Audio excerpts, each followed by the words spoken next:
Ubani არის არაკომერციული ორგანიზაცია, რომელიც იკვლევს თბილისს.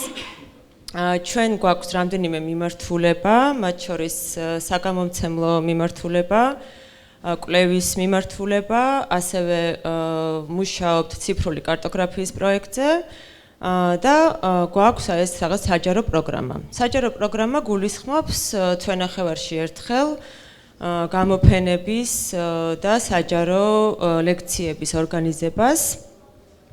და დღეს ჩვენი სტუმარია ჩეხი არქიტექტორი, ხელოვანი და პოეტი ანა ბეატა ჰაბლოვა, რომელიც ისაუბრებს ტერმინის non-places შესახებ, რომელიც 90-იან წლებში დაამკვიდრა ფრანგმა ანთროპოლოგმა მარკ ოჟემ.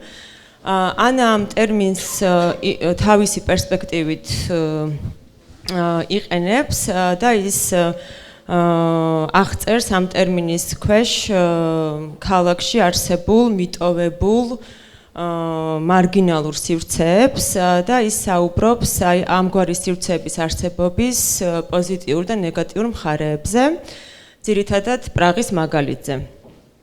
ანას ლექციის დასრულების შემდეგ ჩვენ ასევე დაგეგმილი გვაქვს დისკუსია ელენე დარჯანიას მოდერაციით. ელენე არის ურბანისტი თბილისიდან და დისკუსიაში მონაწილეობას იღებს არქიტექტორი დავით გიორგაძე, რომელიც არის ავტორი ბოლო დროს თბილისში განხორციელებული საჯარო სივრცის რეაბილიტაციის პროექტების. დისკუსიაშიც ასევე შევეხებით non-places ცნებას, რომელიც ჩვენ ვთარგმნეთ როგორც არა ადგილი და ვისაუბრებთ თბილისში ამგვარი ადგილების არსებობის მიზეზების შესახებ და აგრეთვე შევეხებით საჯარო სივრცეების თემას და ამ ურთიერთმიმართებას ორგანიზებული და არაორგანიზებული ადგილების და სივრცეების. დისკუსია არის ღია ყველასთვის, თუ გექნებათ სურვილი, შეგიძლიათ რომ მიიღოთ მონაწილეობა. მადლობა მინდა გადაუხადოთ ამარა ჯანაშიას თბილისის არქიტექტურის ბიენალედან, რომელმაც დაგვაკავშირა ანას და ასევე მინდა აღვნიშნო, რომ ეს ღონისძიება ტარდება ჩეხეთის ცენტრი თბილისის მხარდაჭერით. Thank you for coming, for joining us for this opening event of the Ubani's public program Autumn Season. Today we are hosting Anna Beata Háblová. She is an architect, poet and artist from the Czech Republic. She will talk about the term of the non-place, which was initially coined by French anthropologist Marc Auger in 90s, but Anna is using this term in a slightly different perspective, and she used this term to describe abandoned, transitory, marginal spaces in the cities. And after her talk, we will have roundtable discussion moderated by urbanist Elena Darjania, with an architect David Giorgadze, where we will follow the theme of the non-place in the cities, but now based on the experience of Tbilisi. And discussion is, it's more than welcome, the audience is more than welcome to take a part in the discussion. And I wanted to say thank you to Tbilisi Architectural Biennale and Czech Centres Tbilisi for helping us to organize this event. And yes, so now I'm just leaving the microphone to Anna. Thank you. So, hi everybody. First, congratulations for yesterday's win. We really failed yesterday. You should see the Czech titles. What we did here was horrible, were titles from newspapers. I will first tell you my story and introduce myself a bit more, because it's a little bit crazy. Because I studied architecture and then I studied PhD on university. I worked in several design studios, also in Amsterdam, but I was somehow tired from communication with investors and with men's world, where it was very difficult to convince somebody about something from the position of the young girl or whatever. And I didn't want to fight with this. And younger girls are fighting now, so they are organizing like group to help each other, because in Czech field there men architects are helping each other to another men architects. And if you are with investors, they always want to have a feeling, some insurance that you will manage to build the house, and bigger house it is, then bigger insurance they want to have and see in you, in your visualization. So you have to come with a big and expensive car or whatever, to just to pretend that you can do it by this design. And I didn't like it. So I was thinking, for me will be better to communicate the architecture through media, and to write about it, to be kind of to put this information to people through different ways, and to change the society in different way than to build houses, buildings, because we also have a lot of architects in Czech, so it was not necessary to be part of it. So I started to write books. I write one about shopping malls, because we have a lot of shopping malls in Prague. And in wild 90s, after the revolution, the borders were open to the West, and we were just happy. Yes, now are becoming better times, and they came. But we forgot to regulate some developments. So they came and did a big developments, but we were not prepared. So now we already know that we have to regulate something, especially these big investments. So the first book is about shopping malls, and the second is about non-places, but not in the sense of Marc Auger, meaning there is also one part of the Marc Auger meaning in my point of view of non-places, but I try to describe them more widely, because I saw in the word non-place is something what is not the place. So I try to categorize everything what was for me not the place. And I started to search for this, because I saw in the architecture environment that there is this thinking that everything what is built nicely is good, and everything where is rest, like some green without function, it's evil. Yeah, it's not designed well, because you just did some rest from the development. And I was not sure if this is the true, if really everything what is abandoned, what is hidden, or what we don't want to look at is bad for the city. And it's interesting. On the other hand, you have this Marc Auger non-places, these over-designed structures where you just come through, and you don't have relationship to these places, and but both extremes can be problematic, and it's like in politics, if you have too much. You are too much to the right and too much to the left. It's always somehow similar, at least in Czech.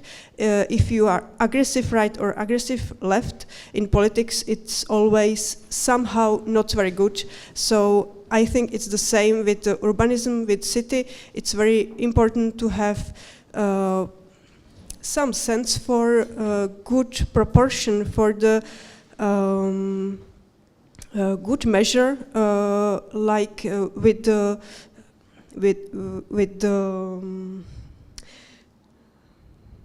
drugs. Drugs is in Czech also this. So but drug is also something what can heal you. So if you are ill and if you are taking drugs, it's important how much you take. So I think it's the same with everything in the city and in urbanism. And yeah, this is the company in Amsterdam I worked. This is some are books. My story continued by writing literature. I started to popularize architecture through literature as well as through poetry, and I wrote two novels as well. This one is about artists working in supermarket. It's going to be translated to, I don't know, Macedonian and another languages, very strange for me, and also Germany, and then I because I wanted to connect this feeling for urban design, for public space, for poetry, and for trying to communicate information, I started to do street art and published the poetry in streets. This was the exhibition, which has connotation of another word, I don't know, of climate change. So it's a little bit activist. This was exhibition of short poems in one Baroque church in Prague during the COVID period, because it was supposed to help the sad people who were coming to the church. So it was like short haiku. This was street art, where I was asked by this is my daughter before several years. I was asked by Institute of Planning and Development of Prague, where I used to work, to do something in one part of the Prague, and I decided to learn the city, to transfer this urbanistic information into poems and then put them into the path and streets where the people are coming through. And another one was on the bridge, also poems communicating between the bridge, which is old one, and is going to be destroyed soon, and the people. And I also started to do paintings, and this is from exhibition in contemporary museum in Prague, and where I also combine architecture, poetry, and I don't know, something. And at the end, I also started a band with one popular Czech musician. I didn't want to, he convinced me, so I am not singer, but he is pushing me to sing. I don't know, maybe I have the crisis of middle age, and so I told him, okay. So, and this is the book about non-places of cities, and these are the categories I decided to look at. It is lost or vague places, landfills, transit points, temporary places, and virtual places. I think that the city Tbilisi, it is the city which is loved by all Czech friends who have been here, artists, writers, whoever, they just love it for its wildness and the nature in the city. And it's very strong and beautiful city in which I see this contrast of a little bit lostness on one hand, and at the other this over-designed modern architecture downtown, which is not necessary for Tbilisi, I think. It's a kind of global architecture similar like some skyscrapers or whatever, which can steal a little bit genius loci of this place. Yeah, but if they are here already, then the second step could be to care about them a little bit. I think if something is built, then it part of that is also to care of the structure, and it's important to think if the organization or whoever is building it is able to care. Otherwise, it's going into the lost place again. But it doesn't mean that lostness or transit points are bad, because Marc Auger is thinking that transit points are evil for the city. At least I understood that like this. But I tried also to find something positive on that, at least in lost places, because, for example, transit structures we need to come from one point to another, but the thing is how it is designed. When I worked in Amsterdam, we cannot do this well in Czech, but when I used to work in Amsterdam, I saw there the highway coming around the city was working as a border. It was for me amazing that it was not a barrier in the city, like in Prague is a highway coming through the city, and it is becoming the barrier. And then we are 10, 20, 30 years discussing how to solve this problem.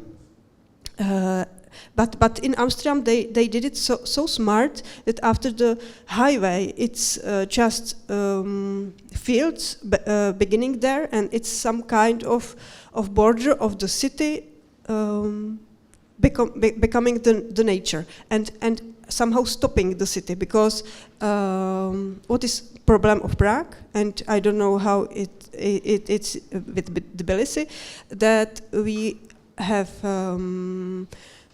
this American dreams house behind the city, this urban sprawl, which through them is the city going into the nature, and it's destroying the nature. And when the city is not dense enough, then you need more transportation, more pipes, more everything, and it's not economically good or also ecologically. So it's important to use the empty spaces in the city and to create somehow dense city, but also to think about the measure of that, about the scale. So let's go through the.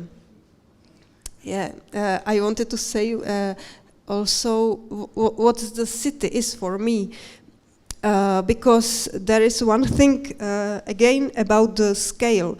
If you have a small scale structure like village, it's very easily to work with that urbanistically. You can imagine, you can proper see where is the center, where is the border, but if you have co-urbanism, city which is big or made from more cities like Tokyo, then it's becoming the hell for the urbanists, because it's just I don't know the word. Very complicated, and I think there is no big city without problems. Yeah. When I studied architecture, I was thinking that Paris, we were just looking to the Paris as a city, which is incredible how it works with public space, with boulevards, but at the same time it has incredible problems with suburbs, which are completely without control. There is happening things, it's so big, and if you are walking through, you are afraid. and this should not be happen. If I speak about lost spaces, they are kind of important layer of the city, which creates it more variable, more colorful. But at the same time, you have to be careful about if this is not creating the city more dangerous. The city is like an organism, and it's already like I don't know. Everyone feels that, I think. And the importance of the public space you can see on this method space index. I don't know, did you hear about that? Space index? No. We were just like in the heaven when we came to this before, like it's 10 years or 15 years method coming from London, from some office, urbanistic office, and this can calculate how the width, the length, and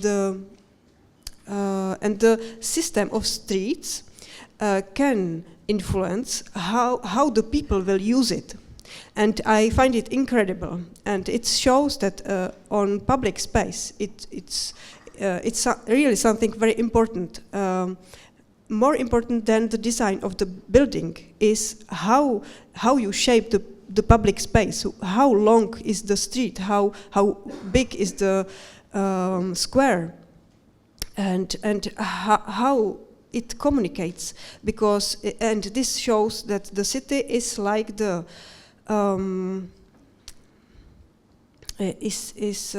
the word, yeah. Network, which is a network which is made by pedestrian movement. It means that it's very important for the city to have this network very dense, and that's why is the problem these big structures like big shopping malls, or which has just one door or whatever, or this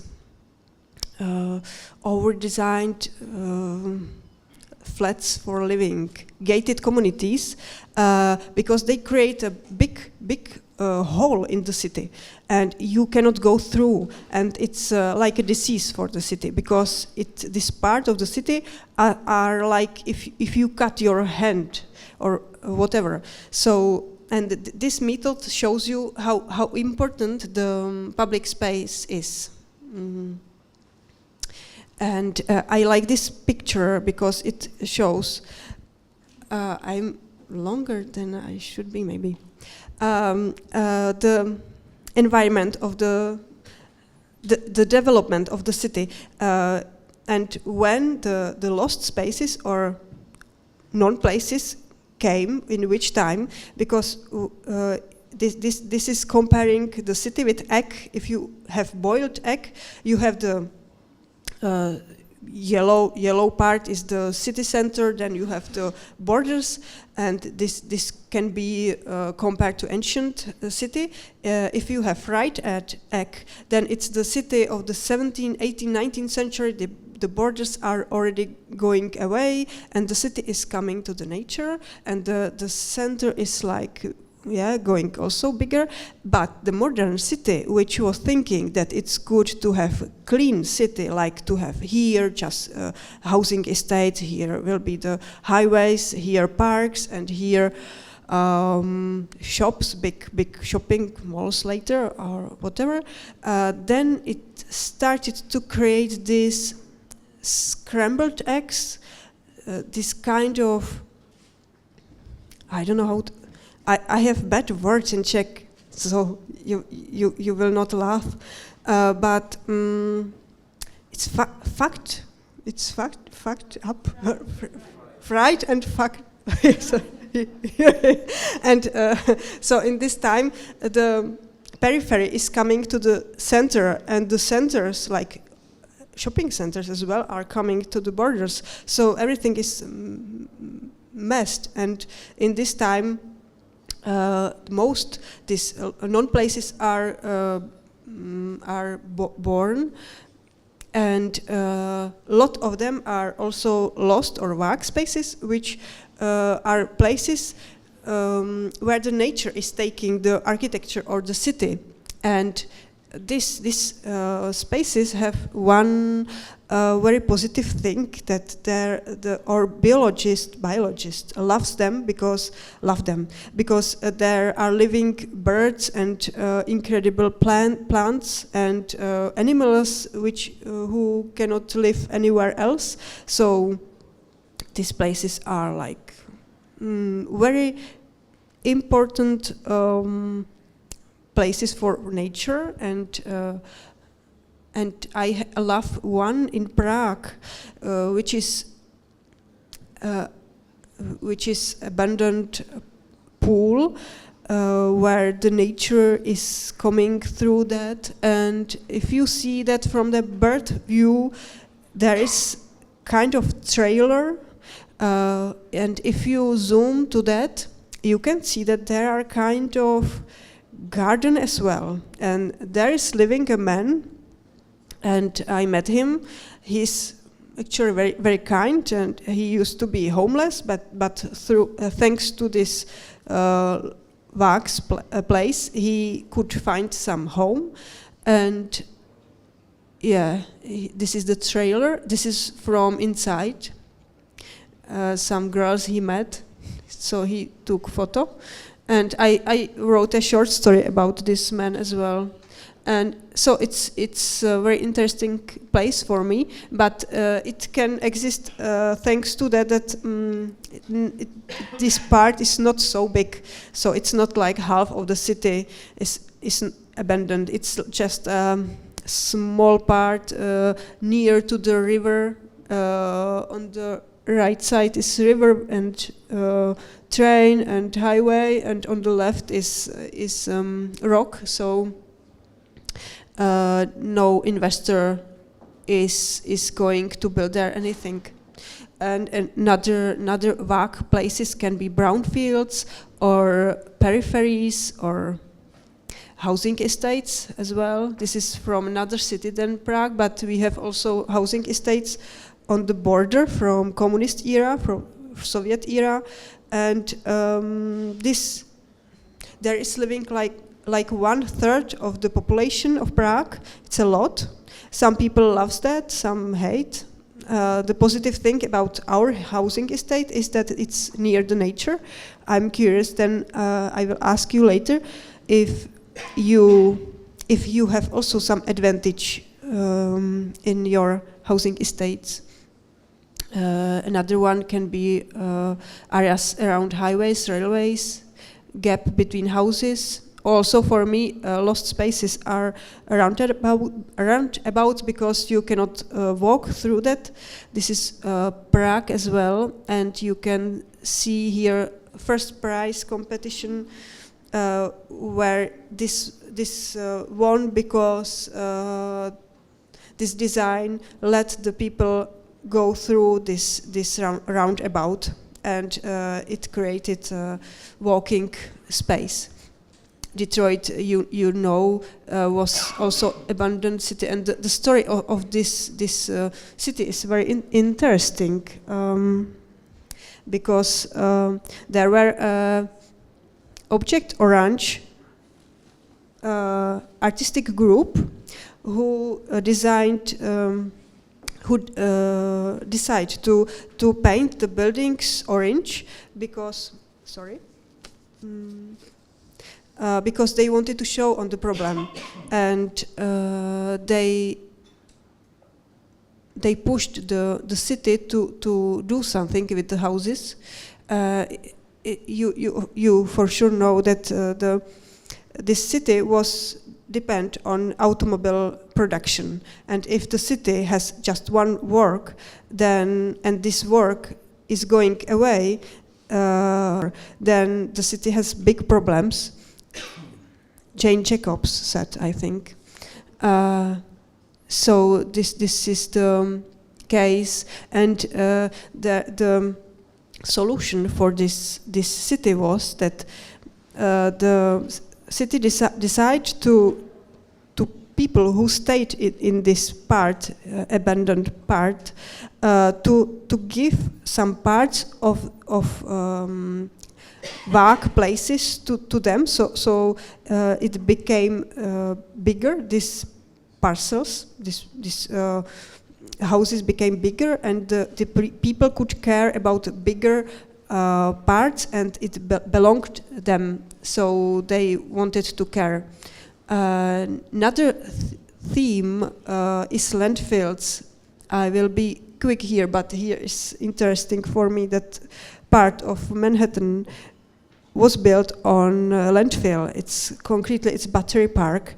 That's why it's the park, because you cannot build on landfill so good. So thanks to this, there is more space, more green.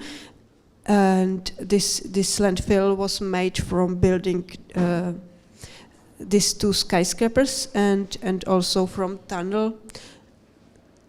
They are interesting places, because sometimes you can do a very nice park from the landfills, like in America, Mount Trashmore in Virginia Beach. But on the other hand, many people are living on these sites, and they are dying there very early because it's toxic place, and it's a big problem. And also we in Prague have problem with landfills. We don't, because the toxic water is going to the soil, and but it's regulated now that you cannot start another landfill in Czech, so you have to use that one which were not designed for so big capacity. So it's a big theme, but let's skip it. This is landfill near our home, which is small, and here you can see again that many things is about the scale, about how big the thing is. If the landfill is small and you can easily transfer it to another function, to a park, then it can bring something very interesting to the places, to the city. But if it's too big, then it can create problems. The third non-place for me is this Marcože transit places, transit points, where you go just through, but we need highways as well. So it for me it's about how we design them. Also we need these airports and shopping centers are also one of these Marcože non-places where you don't have relationship to these places, and here belong also this kind of administrative zones or whatever, which is without soul. Yeah, architecture without soul. Another non-place is for me temporary places. Very interesting is München in Germany, where is Theresienwiese. It's a part of the city where are Oktoberfest. Do you know Oktoberfest? They are just drinking. The Germans are just drinking there. It's so loud. I don't know why they are doing that, but yeah, drinking beer with very funny dress, but they are doing that once a year on this part, which is the same scale as Vatican in Rome. So it's very big and huge, and if it's near downtown, so if the city would build there, the city would be much more rich than it is. But the city let it empty. Even that through the whole year it's like very disgusting place. I don't know, empty with strange something like brown grass. I don't know, but these empty parts are also important for the city because this temporariness is something very valuable, and also bring to the city possibility to view the city from another perspective. In Prague we have this part, also very near downtown. When it's empty, it's a little bit ugly. You don't know what for it is, but when we need to demonstrate, and we need a lot sometimes, because we had a premier who was like an asshole, and and we had also this president who was alcoholic. I think so. We needed to demonstrate a lot, and this was the one place in city which is the best for that, and that's why it's important to keep it empty. And also a lot of cultural events are there happening as well. And so on one hand, this temporariness is important for city, and on the other hand, the temporarity can be something very painful. Yeah, if you have, I forgot to translate, refugee camps. It's place that you really don't want to stay there, but the temporariness is something what gives the hope to the refugees, because they really don't want to stay there, and they know that this kind of very easily taking away architecture is giving them hope. There was also one non-profit organization who wanted to plant trees there, but the refugees refused that because for them it was like political act to make them permanent there, to make them there permanent. So the sadness about that is the trees are not there, but the refugees are there still. So these are places very, very sad, and the temporarity of the urbanism is something what gives paradoxically hope. And the last non-place for me is the virtual place, because we live our lives also in virtuality on our mobile phones. When I walk here, I was watching the phone, and many people are doing that, because I try to find a way. But many people are doing that. How this change our view of the city, and how. And there is also another thing, how the virtuality changes the using the city. And it's this thing when we had ancient villages or some small cities, they had centers. Why the people came to the center? What do you think?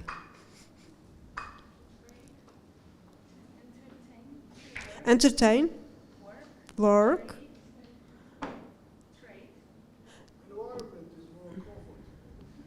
I don't hear you. Urban environment is more comfortable in the centers. There were mostly three things. Entertainment, like this.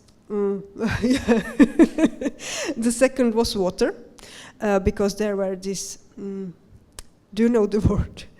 Wells, yes. And the third thing was information, that the people could talk there and get news about some neighbors and whatever. And because we have water, now at our homes, and we have information whenever we are on mobile phones and Wi-Fi and whatever, then we don't. This makes that we don't need the city centers or this downtown. And before like 10, 20 years, a lot of Czech smaller towns were fighting with how to design or what to do with downtown city centers, because they were empty or just tourists have been there. So this is the task, what to do with these centers again and which function they should have. So, and I don't know why I put this here. Maybe I wanted to say something about, this is not interesting, but last thing which I find interesting about virtuality is how Jean Nouvel designed his foundation center in Paris, because he tried to put this this feeling of this new life in virtual spaces to the architecture, and he decided to put a new facade, another facade in front of the building, and to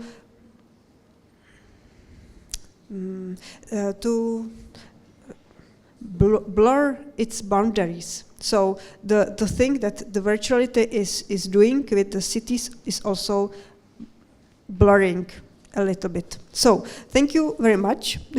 Hope you understand my simple English.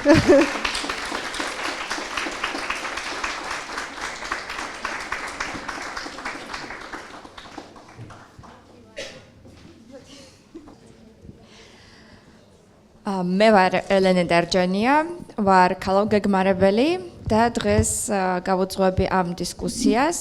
ძირითადად ვისაუბრებთ ინგლისურად, თუმცა ნაწილობრივ ქართულადაც. Okay, so let's begin. Anna, thank you very much for the presentation. My major takeaway listening to you was something that I actually learned from my Czech professor, Jan Bochan, who once said, when you are young, you look at things in black and white. Everything is like either white or black. But as you age, you see the variety of the realities. And I think the way you showed how same things in the cities can be both positive and negative, and the finding this balance is exactly what's our job. So thank you for bringing it with beautiful images that makes it not just words, but we actually saw it, that putting a finger on it, you know. So thanks. Okay, I made my own notes. Well, before we start the discussion, I want to provide a framework for what's the topics that we are going to cover, and I have 3 here. One is, I propose that we go back to the classical meaning of non-spaces, and we look at the example in Tbilisi.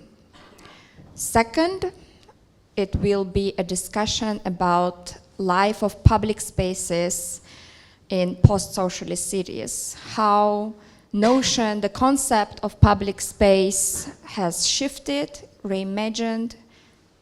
Did it happen at all? Because you also showed some beautiful pictures from socialist suburbs in Prague, and I think this is something that we share.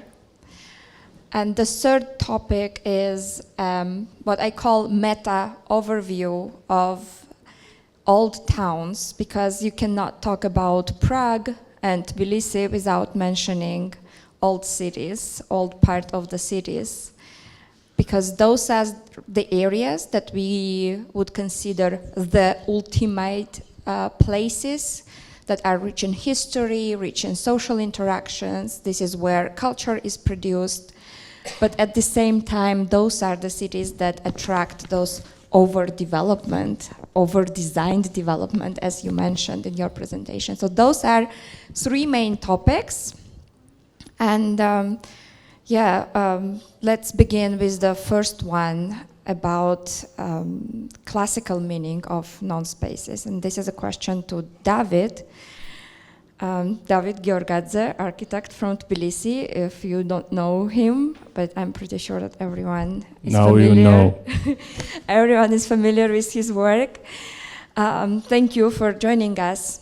So the question is, what is your take on non-places as someone who extensively works in Tbilisi, redesigns, redevelops, and one of the project that you have is one of the most contested place in Tbilisi, Mziuri Park, which was divided by a highway at some point, something that we presumably sacrificed for better mobility in the city, that we said, okay, we need more cars there, and instead of looking for other options, how we can make it happen, we actually divided the city.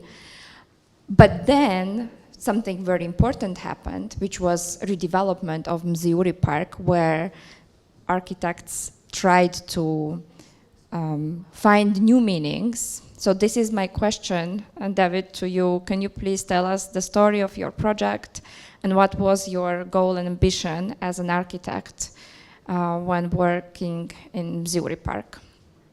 Over to you. გამარჯობა, მე ქართულად გავაგრძელებ. კითხვას ესე მოკლედ შემიძლია გავუწე პასუხი და შემდეგ გადავიდე პროექტის კონკრეტული მზიურის პროექტის პრეზენტაციაზე. რაც შეეხება ესეთ უხეშ ჩარევებს, როგორც შეიძლება იყოს ურბანული, ესეთი ძლიერი ხაზის გაჩენა ქალაქში, როგორიც არის მზიურის მიდამოები, უბრალოდ მზიურის ეს რაღაც მწვანე სივრცე, რომელიც აერთიანებს ორ მთავარს, არასწორად ვამბობ, ორ ესეთ ახლოს მდებარე ცენტრალურ უბანს და ეს highway მაგისტრალი არის რაღაცნაირად ესეთი უხეში ურბანული ხაზი, რომელიც შეიძლება ერთი შეხედვით და პირდაპირ გაგებით ემსახურებოდეს ტრანსპორტის მოგვარების იდეას, თუმცა ცნობილი ფაქტი არის, რომ როცა მეტ გზას ქმნი, როცა მეტ საშუალებას ქმნი, მატულობს ის, რისთვისაც ეს საშუალებები არის შექმნილი, თქვა ამ შემთხვევაში მანქანები. შემიძლია მე მგონი გადავიდე პირდაპირ პროექტის გაცნობაზე. მოგეხსენებათ 2018 წელს მოხდა თბილისის მერიის მიერ ერთ-ერთი მთავარი ცენტრალური პარკის რეაბილიტაცია, რომლის ფარგლებშიც ჩვენ მე და ჩემმა მეგობარმა მხატვარ არტისტმა ესეთი მრავალი მიმართულებით მაქსიმე მაჩაიძემ რაღაც კონკრეტული პროექტი შევთავაზეთ ქალაქის მერიას და ვიცი საბედნიეროდ რაღაცნაირად ეს გამოვიდა და შედგა ეს პროექტი.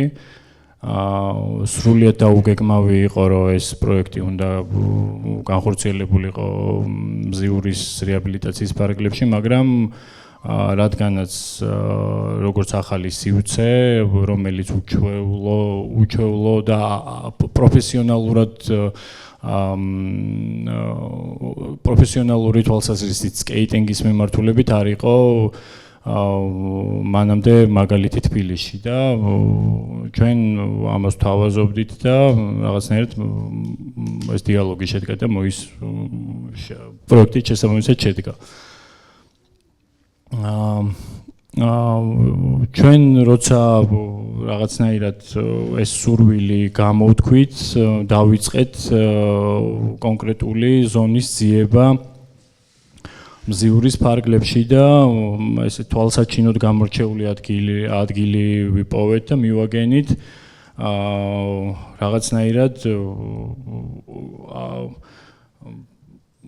ბუნებრივად ჩამოყალიბებული სივრცის დაცარიელებულ მდგომარეობას მივაგენით ეს ადგილი იყო მზიურის ქვედა ნაწილში ყოფილი მდინარის არხი და ამას ეს ამის არაბუნებრიობას წარმოაჩენდა ხიდი, რომელიც გადადიოდა რაღაც კონკრეტულ დონეთა სხვაობაზე, სხვადასხვა დონეებზე.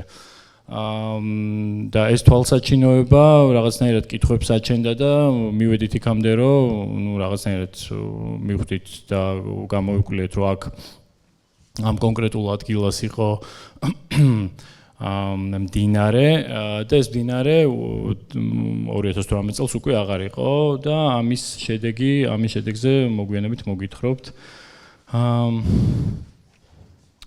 მოკლედ გადავალ პირდაპირ პროექტის პრეზენტაციაზე. ეს პროექტი არის სკეით პარკი და პარკურ გრაუნდი მზიურის პარკში, რომელიც მდებარეობს როგორც ზემოთ აღვნიშნე საბურთალოს დასახლებასა და ვაკის დასახლებას შორის ესეთი ბუნებრივად ჩამოყალიბებული ვერეს ხეობის ორ მხარეს. ამ ადგილსაც გამოარჩევს ძალიან მნიშვნელოვანი ნიშნები არის ის, რომ ამ ორ უბანს შორის კავშირები, ვაიმე.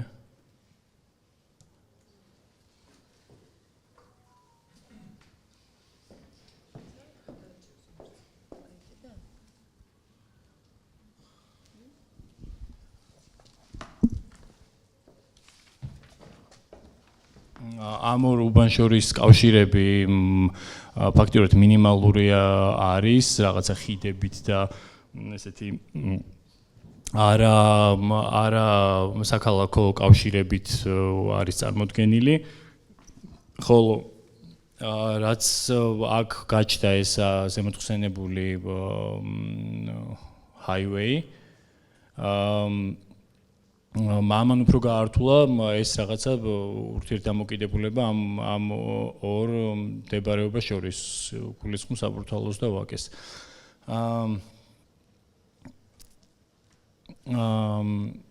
ეს ადგილი, ეს საბჭოთა კავშირის დროინდელი, მზიურის პარკის საბჭოთა კავშირის დროინდელი სოციალური სივრცე არის, რომელიც შეიქმნა ნოდარ დუმბაძის ქართველი მწერალის იდეით, რომელიც ესეთი ნარკვევი არის, რომ იყო ერთხელ დიზნილენდში ამერიკაში და რაღაც იქაური მიღებული შთაბეჭდილებებით ჩამოსულმა რაღაცნაირად ეს იდეა განავითარა, რომ აქ უნდა ყოფილიყო საბავშვო პარკი, ესეთი მზიური სახელით მზიური პარკი ყველა ბავშვისთვის.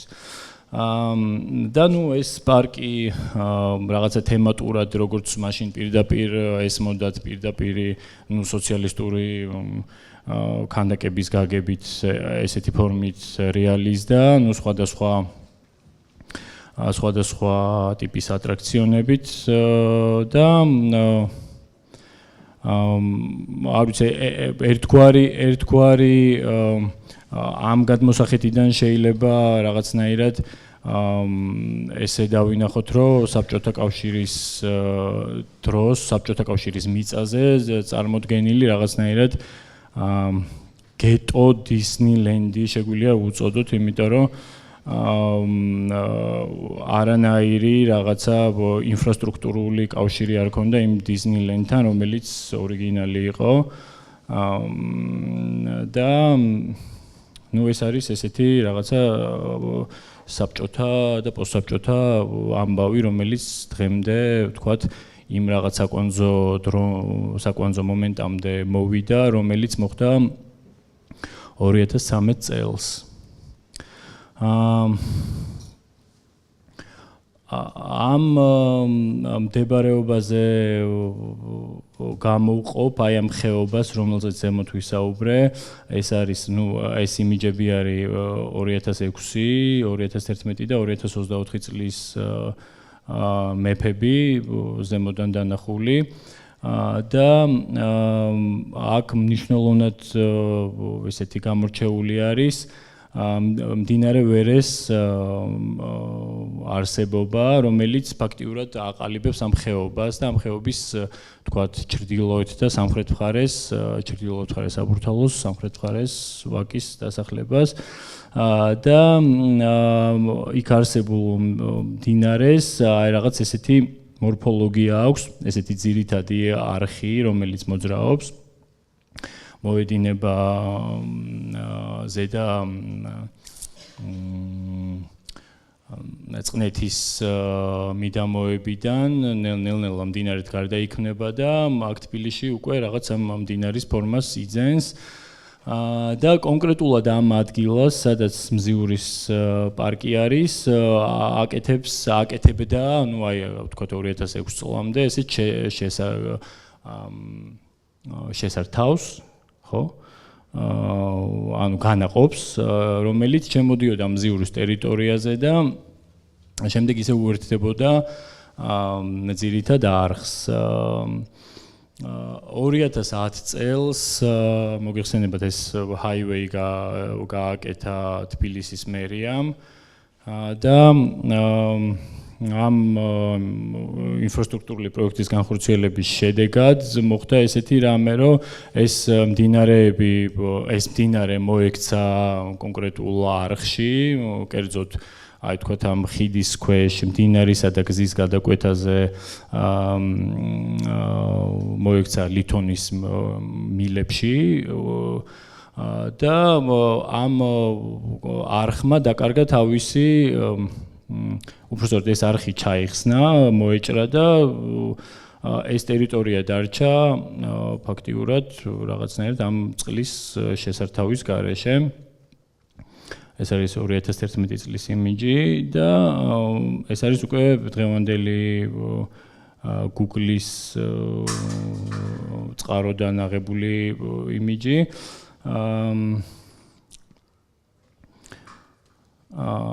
და ამ კონკრეტულმა რაღაც მნიშვნელოვანმა ბუნებრივ რესურსებთან უხეშმა ჩარევამ ყველას მოგვეხსენება, რომ ეს რაღაცა წყალი თავისი ბუნებრივი დინებით, როცა მიდის და რაღაც ადამიანი იქ ერევა და ცვლილებას აკეთებს, ყოველთვის რაღაც წინააღმდეგობრივი აქტი არის და მიდის ადამიანსა და წყალს შორის ჭიდაობა და ეს თვალსაჩინოება აქაც მოხდა.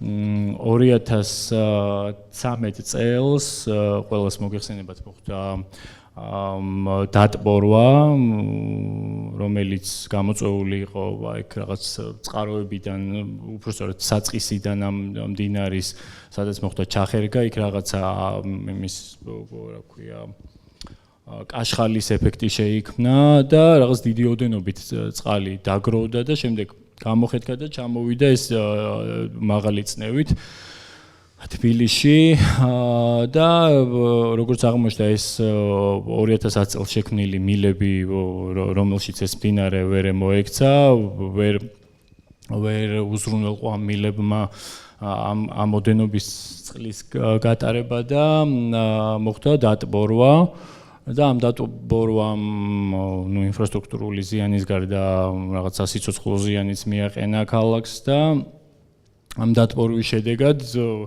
დაიტბორა მზიურის პარკი და ასევე დაიტბორა იქვე მიმდებარე ზოოპარკი და რეალობა იყო ესეთი, რომ რაღაც ადამიანების ჩართულობით მათ შორის მეც და ჩემი მეგობრებიც ვიყავით ამ ადამიანებთან ერთად სურათებზე არ ვჩანვართ, მაგრამ ჩართულები ამ რაღაც საყოველთაო რაღაც ისეთი პასუხისმგებლობის გამოხატვით, რომ რაღაც ვაწესრიგებდით ამ იმას, ვასუფთავებდით. ამ ფაქტმა, ამ კონკრეტულმა ზიანმა და შემდეგ ამაზე რაღაცა რეაგირებამ ადამიანების რიგით მოქალაქეების ძალიან მნიშვნელოვანი კავშირები გააჩინა კონკრეტულად თქვათ მზიურის ტერიტორიასთან მიმართებაში, სხვადასხვა ადგილებშიც, მათ შორის ეს რაღაც სოსისების ქარხანასთან იყო ასევე რთული მდგომარეობა და იქაც ესეთი გაწმენდითი სამუშაოები იყო, მაგრამ ამ შემთხვევაში აქ ვართ ფოკუსირებული და ამ ადამიანებს ჰქონდათ რაღაცნაირი კავშირი ამ ტერიტორიასთან როგორც რაღაც ზრუნვითი, მზრუნველობითი და შემდეგ უკვე ამ მზრუნველობის შემდეგ როგორც ფსიქოლოგიურად ადამიანი გრძნობს ადამიანი როგორც გრძნობს უკვე რაღაცნაირ კავშირს და რაღაც სიყვარულს და ხო ისე ზრუნვას ამან გამოიწვია მზიურის მიმართ რაღაცნაირი ესეთი ჭიდრო კავშირი საზოგადოების. ამ რაღაც ესეთი ლირიული მხარე რო ვთქვათ ამისიც და ისეთი რაღაც სურეალისტური მხარე იყო ის, რომ ზოოპარკის დატბორვის და დანგრევის შედეგად მოხდა ცხოველების და რაღაც გალიებში მყოფი ცხოველების გარეთ გამოსვლა და ქალაქის მასშტაბით სეირნობა, თან დაბნეულობა, სვაბოდაზე გამოსვლა და ერთ-ერთი იმიჯი შემიძლია გაჩვენოთ, რომელიც თქვათ ეს Google-ის რესურსიდან არის ეს ჰიპოპოტამი, ბეჰემოტი, რომელიც გმირთა მოედანზე აღმოჩნდა, ასევე ვეფხვი, ლომი, მოყმე და რა ვიცი, დაჟე ფაქტი იყო, რომ პინგვინი იყო, რომელიც მტკვრის საშუალებით აღმოჩნდა ბაქოში, ესეთი ფაქტიც იყო. ესეთი სურეალისტური სურათი იყო რა.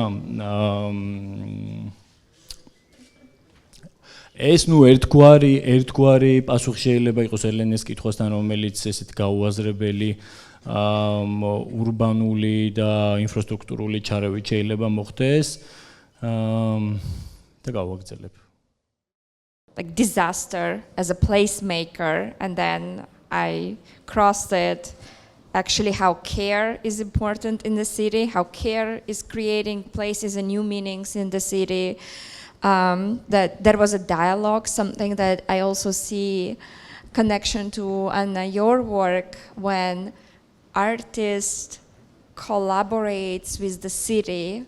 The images that you showed from your experiences of the poetry that you bring to the streets, here it's a bit different. We have an artist co-designing a space, right? A park for the city, having this dialogue, and I think it's really, really amazing, complex, multi-layered project. But what really hit me hard is that when you were talking about that Mziuri is a park designed for children, but people who design playgrounds usually we don't play anymore. Like, when was the last time, guys, you played yourself, like in a playground? That was something that really hit me hard, and I think this was super interesting that you collaborated with community that skate, that are the end users. It's something that I think what you were also trying to show us in your presentation, that there are new places that are created through these new meanings, right? Through practices. And that brings to the next question about, importance of empty grass that at some point you said in your presentation, because we have this park, Hippodrome Park, which is now being redeveloped. And I think the approach is radically different from what you did in Mziuri. So this is the next question to both of you. Could you please elaborate a bit more on the importance of non-conventional, non-regulated recreation, and what's the role of architects and designers when designing for places that might be non-places, but at the same time being non-places in the meaning that you described, so like they are popular and populated. So Anna, over to you. Yeah, I think of course these places are very important for the variety, for the colorfulness of the city. And it's for the designers, it's important, again, the scale of the measure of the place in comparing with the whole city, if how many these places are there, if we need them or not, and of course they should not be dangerous.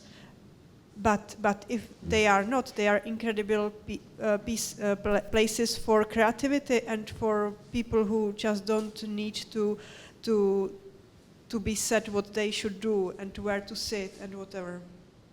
Yeah, exactly. Like all those old Soviet parks that please sit on this bench, don't move this bench. It has to face this particular tree. Enjoy it. Yeah. David, any thoughts?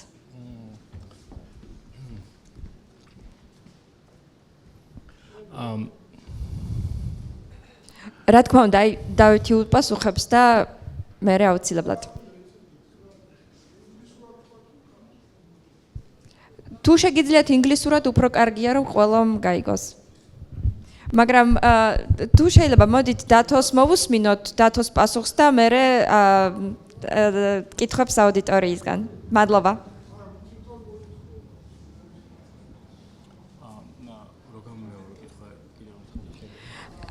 კითხვა არის ასეთი, რაღაც მომენტში ანამ თქვა, რომ რამდენად მნიშვნელოვანია ქალაქში თავისუფალი ბალახის არსებობა და მაგაზე გვაინტერესებს ესეთი, რომ რა არის არქიტექტორების და დიზაინერების როლი, როდესაც ქმნით სივრცეს თავისუფლებისთვის, როდესაც გვაქვს არეალები, რომელსაც კი ვეძახით non-places.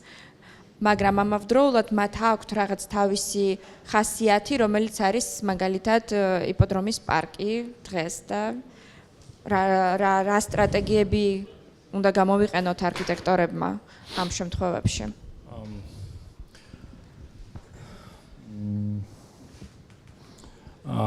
ჩემი აზრი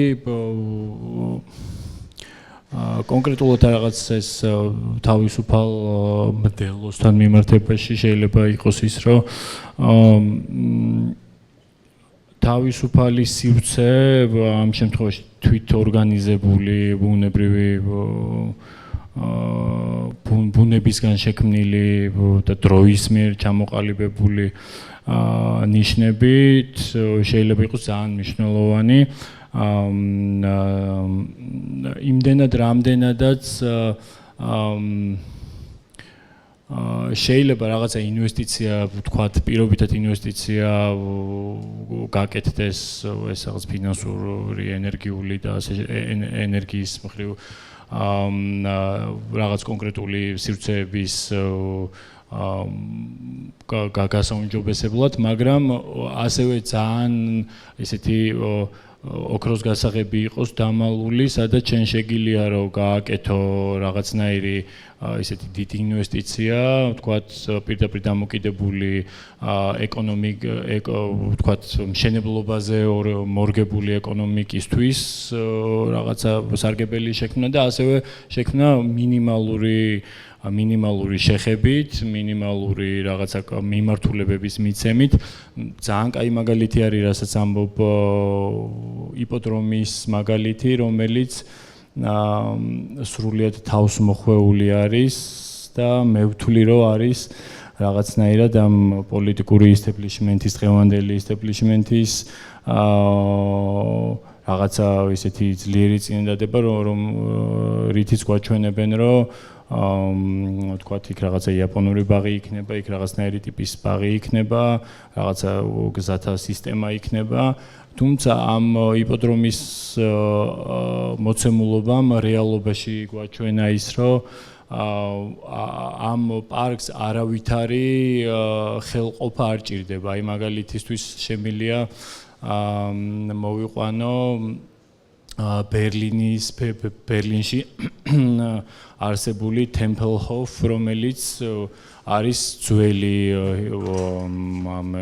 ჰიტლერის დროინდელი აეროპორტის კონსერვაცია და ამ კონსერვაციის ფარგლებში არის მაქსიმალურად ათვისებული ადამიანების მიერ და არის სრულიად რაღაცნაირი ესეთი უსასრულო სივრცე, ასაფრენი ბილიკების და უდიდესი მდელოების რაღაცნაირად თანაცხოვრებით და აი ეს მაგალითი არის, რომელიც არის ადამიანზე ორიენტირებული, მე ესე ვიტყოდი და ამ იპოდრომის შემთხვევაშიც ვთვლი, რომ რაღაცნაირად არ მინდა ხა ამ პოლიტიკურ ჭრილში გადავიყვანო რა კონსპირაციები არის თუ არ არის კონსპირაცია და რეალობა არის, რომ ვთქვათ ამ პარკს იმიტომ თავაზობს ქალაქს ისტებლიშმენტი, რომ იქ რაღაც ჰაი-რაიზ შენობები შექმნას და რაღაცნაირად ამითი აბალანსებს. თუმცა პირდაპირ დაკვეთა, ვთქვათ, ადამიანებისგან შეიძლება იყოს, რომ ჩვენ გვინდა და რასაც პრინციპში აჟღერებენ ადამიანები, რომლებიც ამ პარკს თითქმის 100%-ით იყენებენ, პარკს უწოდებ, იმიტომ რომ ფაქტობრივად პარკი არის როგორც ესეთი რაღაც თავისუფალი სივრცე. და ვთქვათ, რაღაც ამას უნდა ისმენ, არ ვიცი, მე მგონია, რომ ეს უნდა იყოს ძალიან ესეთი ყურადღება მისაქცევი და ამაზე ორიენტირებული უნდა იყოს. მადლობა. კითხვები თუ არის ან კომენტარები დარბაზიდან? ბატონო, გთხოვთ. ესე იგი, მე უბრალოდ ვისურვებდი, ახლა მარტო თინეიჯერები ხომ არ არიან, ვართ საშუალო ასაკის პუბლიკა, რომელიც მაგ პარკის მოხმარებით თუ არა, ასე ვთქვათ, დაინტერესებთ. ეს უსასრულო კიბეები არის ძალიან მოუხერხებელი რა, გაუცხოებული ვარ ფაქტურად მაგ ბზიურისგან. მე დავდივარ არა სკეიტინგისთვის, არამედ კალათბურთის სათამაშოდ მოედანზე. ეს კიბეებს რო წარმოვიდგენ, შესვლის დროს და მე წამოსვლის დროს და რა იმაზე რომ გეფიქრათ, რომ მისადგომი იყოს, რო არ იყოს კიბე და იყოს რაღაც დამრეცი, არც ისე ციცაბო, რაღაც სარტყელი, რომ ჩახვიდე რა. კიბე რომ ჩემი გემოვნებით კი, მაგრამ ხა ვიღაცა შეიძლება პირიქით კიბით მისადგომი უფრო ხელსაყრელია და უფრო კომფორტულია ვიღაცისთვის. ხო, ძალიან, ისეთი ადეკვატური კითხვა არის, თუმცა ეს კითხვა შეიძლება დაიბადოს, როცა რაღაცა კონკრეტულად იმ იმიჯზე აკეთებ სწორებას, რომელიც გაჩვენებს ტრიბუნას, თუმცა აი ამ იმიჯზე ჩანს, რომ საფეხურების გარდა ალბათ ერთი 80% გარშემოწერილობა ამ პარკს აქვს, ესეთი flat მისასვლელი და არ ვიცი ხა მასშტაბზე დიდად არ ჩანს, მაგრამ იქვე არის პარკის რეაბილიტატორების მიერ შექმნილი დასაჯდომი ძელსკამები, რა ვიცი, ანუ არჩევანის საშუალებას ტოვებს, რა ესე ვთქვა, დემოკრატიული სივრცე არის, შეგიძლია ტრიბუნაზე დაждდა, შეგიძლია ეტლით მიხვიდე, შეგიძლია, რა ვიცი, წოცვით. Thank you. I think what also kind of links to the presentation is that temporality in a way that the spaces are used by different generations. And this kind of adaptability of the places, that they change over time. I think this question was related to that, okay, yes, skate park is fun, but there are also other needs, and we also need to accommodate for all. So thank you for the question. I think this is something that we all should keep in mind as architects and designers. And the last question, which I think I will only ask, but my proposal that is we don't do another microphone discussion, but maybe we do more audience interaction. The idea is when the topic of today's discussion is a dialogue between Prague and Tbilisi, very old cities, amazing cities. And you think about the old towns as the places, right? The capital places. And it's almost counterintuitive. If someone from Atlanta, Georgia would talk about non-places, you would think, yeah, of course, I know why you are doing this research. But when someone from Prague is bringing the topic of non-places, I think it also adds a different connotation to it. So thank you for that. And my next question is exactly to audience about maybe, I really like the term, how you put it, overdevelopment, that we see how old Tbilisi is intensified. Now we see cable car infrastructures. Now we see business centers popping up, hotels, which are there exactly because those cities are, the city centers are attractive, and it's finding this balance between staying attractive and staying useful for everyone. But on the other hand, this questions of what is the role of architecture there when we are designing this non-spaces, and particularly what I'm interested in, Anna, if you could talk a bit more. You mentioned you have vast experience talking to investors, and how you decided that it's important to communicate architecture to developers. And what does it mean? Can you give us a bit more on that? And then please, everyone who has any thoughts about Old Tbilisi, specifically because this talk is brought by Ubani Center. A small round of applause, please. Thank you. And Ubani is something that is exactly looking at reimagining Tbilisi and its character. So, Anna, please, and then anyone from the audience. So the question was how to communicate architecture with developers who are on the risk because, the city needs developers because no one can build some big structures. But on the other hand, we need another forces like activists who can be also somehow aggressive, like barking dogs, and controlling the developers. And we have in Prague this two forces going into each other, but it's important to have both of them because the city needs developers, and but it's important to control the developers. When the city is not strong enough, it's important to use social media to speak about it, to bark, yeah, and to be active. Even if you are not an architect or urbanist, it's important for the society to be active, to have some opinion, to ask, and to be curious what is going to be with your city. And this is what, when I used to work in Amsterdam, I saw there the difference between societies a little bit, because on TV every evening was on news there was a short medallion of some unknown but very good design studio designing architecture in Netherlands, and this is teaching the society what they should want, that they should want some quality of built environment, and this we don't have still so much in Czech. So the developers are building what will be sold. So if the people don't want from the developers quality, they will not do the quality.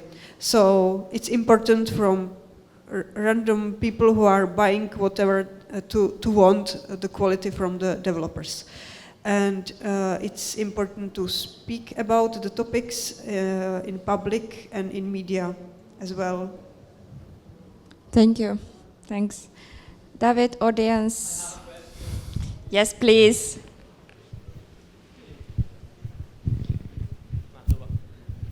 Allora, the question is for Anna, and I was wondering if the places in cities that are destinated to tourism can be considered as non-places because they completely lose the significance. They become places of high consumption, and locals tend to go away from these places. It is in the category.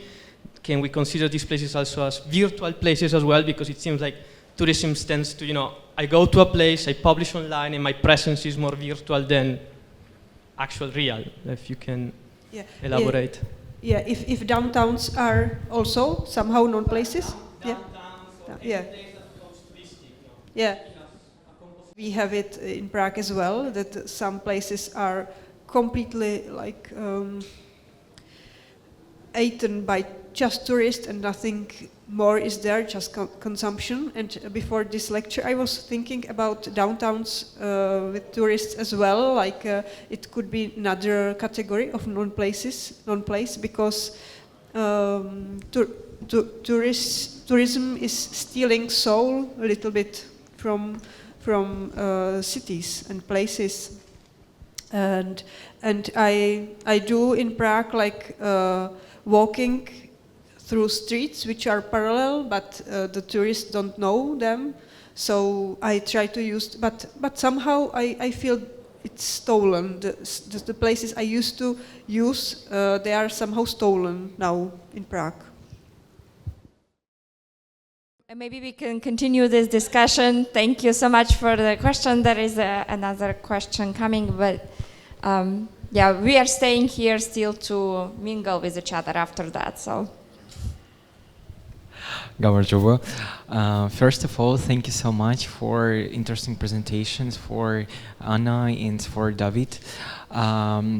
My question may be some bit complicated and it can take long time, but maybe like shortly in few words, what can do people, I mean like society, together with government, are in this communication about these spaces which like non-places and abandoned, and how they are like we can improve city, but also from position of like usual people who are like up to change something. But it's super lot of process where like it's government making it like our architectural bureau, but people stay like still they have ideas, and like our society it's about city, and like on the side of like Prague, like her experience of and Amsterdam, and like her training experiences, like what's possible to do? Thank you. David, maybe you should answer this, because I think you have amazing experience of talking to the city.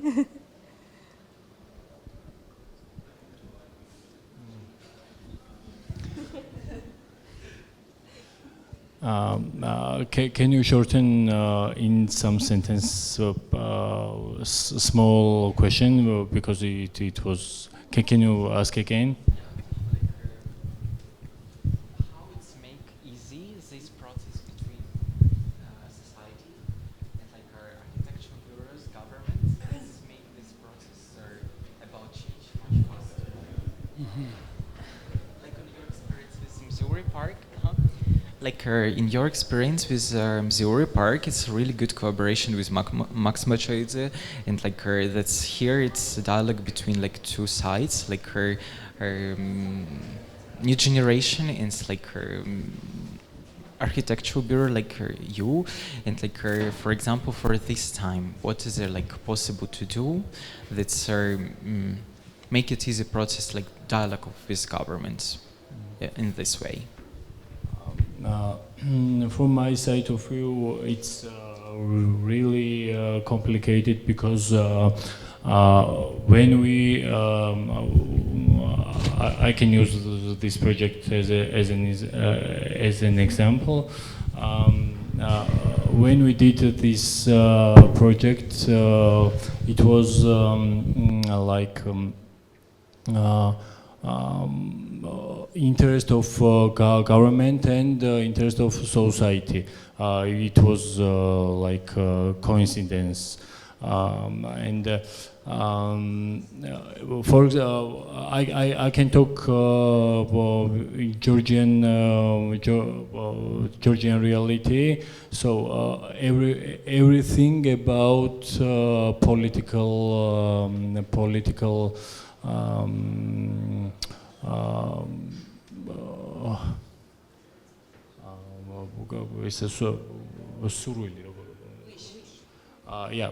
Political wish and political steps is based on like propaganda.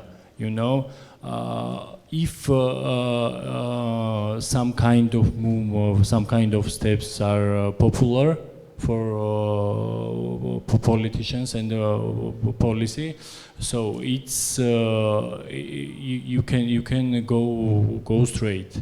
So and if you do some kind of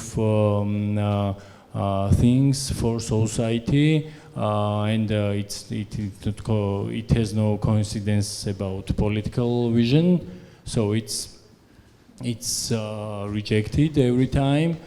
And you know, here we have some kind of in Georgia we have some kind of very hard times because of like political establishment who makes like who changes like everything in the political direction from the west to the Russia and to the like Iran or maybe this east, and for this case you cannot talk about anything, so it's too complicated. And you know, politics is every time is too complicated with so in case of similar countries to what we are now, Georgia. So I can also add very shortly. It's much easier to convince a decision maker, and I'm telling you as someone who extensively works with the government, It's much easier to convince a decision maker, a mayor, a large-scale developer that there is something good that needs to happen, rather than convince public that, oh, we are going to change how you are going to live. And this is why activism is so important. And I think this is exactly where community ownership comes. And events like this, where we can talk to each other and then share with our friends and communities. Because I'm telling you, tomorrow you go to the mayor, say, bring amazing idea that makes Tbilisi a better place, or he will sign it. Because there is no person on earth, unless he or she is absolutely delulu, that would think, oh yeah, let's make something bad today. No, everyone wants to do good. So, I'm pretty sure every person on earth thinks, let's do something good. It's really difficult to find those good ideas and make them feasible. Except Putin, yeah. Yeah, maybe. That's what I said. If you are not absolutely delulu. All right, thank you. I see. Any questions?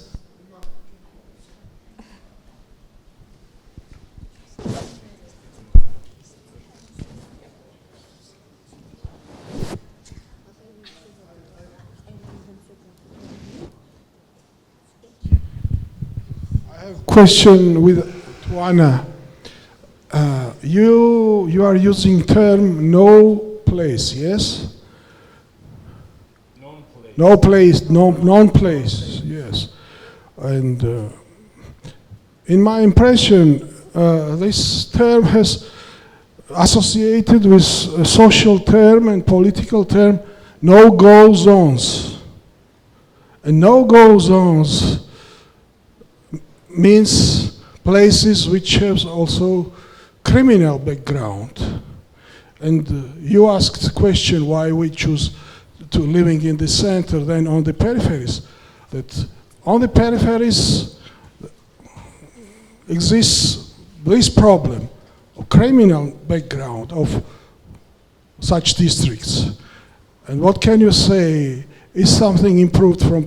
Because when I lived in Prague, I have much advices not to walk on peripheral districts, on Žižkov. Do you understand me? Is something changed after I lived there 20 years ago? And what can you say about this detail? Yeah.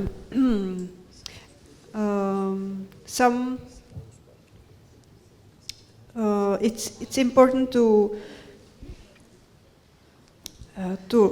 recognize if the place is dangerous or if it is place for some kind of non-formal activities and more freedom.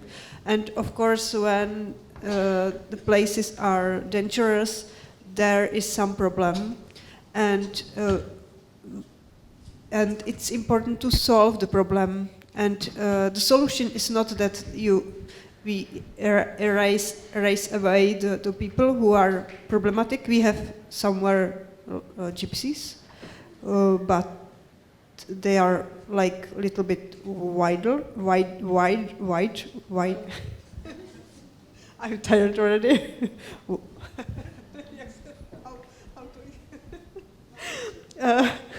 But it doesn't mean that all of them are like this. It's like the problem can be elsewhere than in them.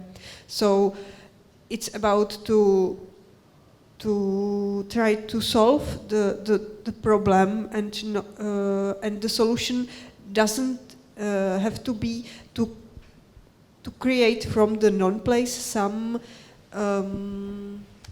clean district, because the people will go somewhere else. They don't die, yeah, the problematic ones. So it's I didn't have wine yet.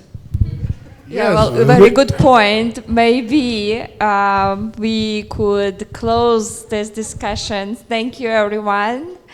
And yeah, proposal is to stay a bit more, to just talk to each other. I think there was still wine.